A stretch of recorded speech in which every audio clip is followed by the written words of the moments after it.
Assalamu alaikum wa rahmatullahi wa barakatuhu. In today's episode, we will learn about the Maqam-e Ibrahim.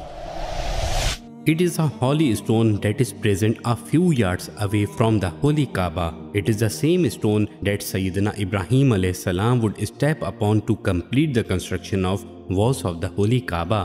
When the wall becomes higher than his head, it is a miracle of Sayyidina Ibrahim alayhi salam that the stone became as soft as wax and the blessed footprints of Sayyidina Ibrahim alayhi salam got engraved in it.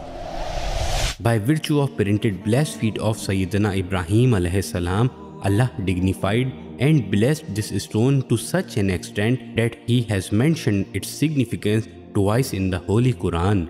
In the one of the Quranic verse, it is mentioned, meaning, in the Holy Kaaba, there are many open heavenly signs, and one of the major signs is Maqam-e Ibrahim. On another place in the Holy Quran, Allah Azza wa Jal has described the dignity of the stone as under, and take the standing place of Ibrahim a station for prayer.